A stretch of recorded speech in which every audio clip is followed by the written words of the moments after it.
ভাই দেন তো ভাই, এই লোকটারে চেনেননি? না ভাই, আমি ওরে চিনি না। কই যে পাই হারে খুঁজে।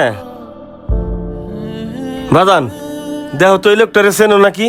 কাকা ভোটার আইডি কার্ড থেকে চিনতে পারতেছি না, আপনি সামনে যায় খোঁজেন, যান। ঠিক আছে বাদান। বাবা তোমার দেখে মনে হইতেছে তুমি এই এলাকার। বাবা দেখো তো এই লোকটারে চেনো নাকি? হ কাকা, হেরে তো চিনি, আমাদের এই সাইডে থাকে, এক হিসাবে আমাদের বড় ভাই হয়। কেন কাকা, কি হইছে? বাবা এই মানি ব্যাগটা নবীনগর আমি কুড়াই পাইছি। এই লোকটারে আমি খুঁজতেছি, পাইতেছি না। পরে মনে করলাম যে এই জায়গা পাইতে পারি, এই জন্য এখানে আইছি। আচ্ছা কাকা, তোমার আমি হের বাসায় নিয়ে যাইতাছি, আমার সাথে চলো। আচ্ছা চলো। কাকা হের বাসায় তো গেলাম, হেরে তো পাইলাম না। ওই যে কাকা জীবন দায় বইয়া রইছে, চলো। আসো আসো। বাদান দেখো তো এই মানি ব্যাগটা তোমার নি? হ কাকা, এটাই তো আমার মানি ব্যাগ। আপনি কোথায় পাইলেন? আমি নবীনগরতে যাইতেছি, এই মানি ব্যাগটা রাস্তার উপর পড়ে রয়েছে। তোমার মানি ব্যাগের ভিতরে একটা আইডি কার্ড পেলাম। এই আইডি কার্ডের ঠিকানা ধরে তোমার বাসায় গেছিলাম, তোমার বাসায় পাইলাম না। পরে এই বাবাজির হাতে পরিচয় হলো, এই বাবাজি তোমার কাছে নিয়ে এলো।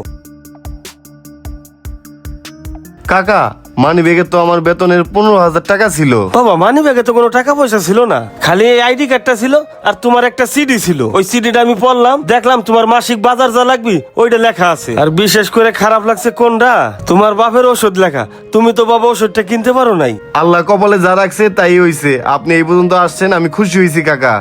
বাজান আমিও এককালে টাকার অভাবে আমার বাপের চিকিৎসা করাইতে পারি নাই। আমিও চাই না চিকিৎসার অভাবে কারো বাপ মারা যাক। তোমার একটা কথা কব বাবা, মনে কিছু না নিলে। এখানে 15,000 টাকা আছে, এই 15,000 টাকা তুমি রাখো। কাকা, আপনি আমার টাকা দিবেন না? কাকা, আপনি টাকা আমি নিতে পারবো না। রাখো বাবা, তোমার যে সময় মন চাই তুমি সেই সময় দিয়ে দিও বাবা। ঠিক আছে কাকা, আপনি যেহেতু দিলেন তাহলে আপনার টাকা আমি অবশ্যই পরিশোধ করবো। আমি বেতন পাইয়া আস্তে আস্তে আপনার টাকাগুলা দিয়ে দিবো। ঠিক আছে বাবা, তাইলে আমি যাই। আচ্ছা যান, দুনিয়াতে এখনো ভালো মানুষ আছে, চল। অভাব মানুষকে ভুল পথে নিয়ে যেতে পারে, কিন্তু বিবেক তাকে সঠিক পথে ফিরিয়ে আনতে পারে। টাকা চুরি করা সহজ, কিন্তু একজন মানুষের পরিবারের কান্নার দায় নিয়ে বেঁচে থাকা বড়ই কঠিন। তাই কখনো অন্যের অসহায়ত্বকে